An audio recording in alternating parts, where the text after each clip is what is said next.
Hello everybody and welcome back to the new VR news. As always, I am Mateo311 and this is your one channel for everything VR related. Today, we have a lot of game updates and new releases to go over. The future of Sidequest is looking a bit brighter. There's a bunch of cool new VR tech, including a patent for a new PlayStation VR controller. And finally, I'm going to be giving away a lot of brand new games during this week's live streams. Okay guys, let's not waste any more time and jump right into this. So let's get that giveaway stuff out of the way. I'm going to be live streaming all week starting tomorrow, September 28th, until Friday, October 2nd. We're going to be playing The Walking Dead Onslaught, Solaris Off-World Combat, Swordsman VR, Star Wars Squadrons, and maybe a few other titles mixed in there. Throughout the stream, I'll be doing key drops for the majority of these titles, and there'll be a few other random keys mixed in there. So if you don't want to miss out, subscribe to this channel, and I will see you guys on starting tomorrow. Okay, let's jump into the game news, starting with an update to Hellsplit Arena. Hellsplit is a physics-based VR melee title where you get to gruesomely take down undead creatures. Version 1.1 brings a slew of overall improvements to this entire game. There's now Valve Index controller support, they improved your ability to grab and interact with objects, lighting has been improved throughout the game, there's a new arena to battle in, and there's been other performance and loading time improvements. So if you've been on the fence about this title, this might be the right time to pick it up,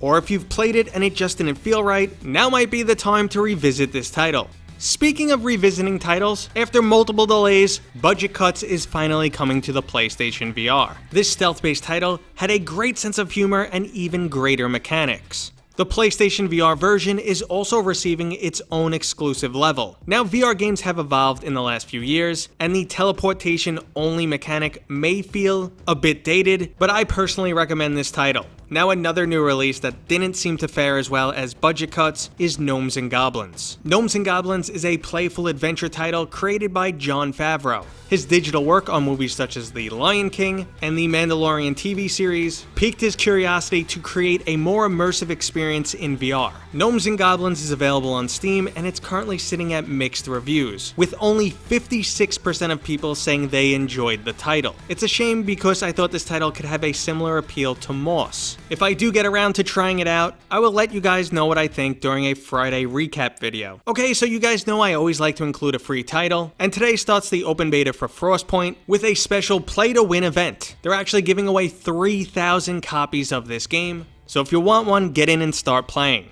If you're not familiar with Frostpoint, it is a 10-on-10 competitive multiplayer shooter with PvE elements. I was in the closed beta and I will definitely be returning to the open beta as I'm curious to see how this title has progressed. There were a lot of intriguing elements, but I wasn't completely sold on the title just yet. Now, a lot of times when I am discussing free games, they usually come from the unofficial app store Sidequest. Sidequest currently performs a major service to many VR developers, and that's the ability to get applications that are currently in production out to a large group of users for testing. And it's for reasons like this that Sidequest has recently received $650,000 in funding. Now, some of those funds actually came from the original founder of Oculus, Palmer Luckey. Palmer expressed that no ecosystem should control all the content for a virtual reality device, and basically have a stranglehold on the industry, a sentiment that I've been repeatedly expressing lately. And he feels that Sidequest has the same spirit of the storefront he envisioned. So with the goodwill of developers and a large cash infusion, it doesn't look like Sidequest is going away anytime soon. And I honestly wouldn't be surprised if at this point, Facebook tries to fold them in and make them the official third-party app store. They have a history of doing, well, we're building the same thing, so either join us or we'll crush you.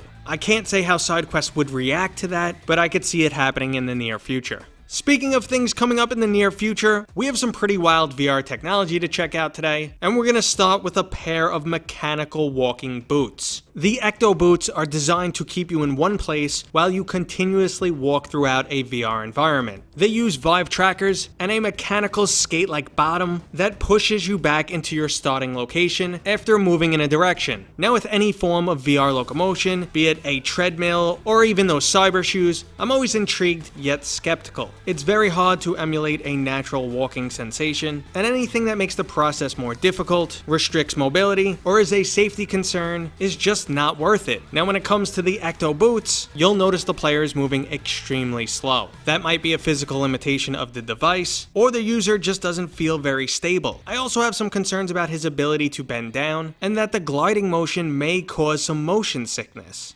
Now if that's not the case, this can be a pretty awesome locomotion device, but as expected they will be too expensive for your average consumer and will be marketed for enterprise applications. But with every VR enterprise product, we always hope that one day it will become cheap enough to the point where it's readily available for your average consumer. I'll keep my fingers crossed for this product. Now another amazing looking piece of enterprise level technology is the Stretchsense Gloves. Now these gloves perform near perfect, ultra low latency, hand motion capturing directly into Unity, Unreal, and other motion capture applications. They look like something right out of Ready Player One, and if they only provided some resistance and haptic feedback, they would be the absolute ideal VR controller. Unfortunately though, they're currently $8,000. So don't expect to be playing Half-Life Alyx with these gloves anytime soon. So let's jump back to some reasonable consumer-based tech for just a second. If you happen to be one of the people who pre-ordered an Oculus Quest 2, and after you receive it, you notice your face cover is just not as comfortable as you would like it to be, well, VR Cover is already producing Quest 2 face covers. VR Cover's Quest 2 kit is similar to the original Quest 1 kit, coming with 2 replacement foam covers, and a new vented facial insert, which also has a nose guard to prevent light leakage. Now I know people who swear by the comfort of the VR cover, but personally I did not like the way the PU leather felt against my skin. Okay, so let's jump into that main hardware topic, the one I'm sure you guys are excited about, and that's new PlayStation VR controllers. Now I always need to start off by saying there's a far gap between patent and product. We may never receive a product, or it might not be anything remotely close to how it appears in the patent. However, if you've been following previous patents and some of the leaks regarding the new PlayStation VR, you would know that Sony is working on full finger tracking. Now this design appears to be very similar to the Valve Index, and if you're going to copy controllers off of someone, well that's a good place to start. The ring-like design along the side of the controller is used for tracking, and from this patent, we can see that they are changing their controller scheme from outside-in camera-based tracking to inside-out. So they're implementing a tracking system similar to what we see on Facebook products, and a product design similar to what we see from Valve. The question is, are we going to get the best of both worlds? Now, one thing is for certain though, this would be a major upgrade for what PlayStation currently uses for controllers. It's also taking on a much more similar button layout that the VR industry has currently adopted. Now, Sony's focus is currently on the PlayStation 5, and we really haven't seen anything regarding a new VR product. And seeing patents like this just helps renew some faith that a new VR headset is eventually on the way. I'm actually really optimistic for when that time does eventually come,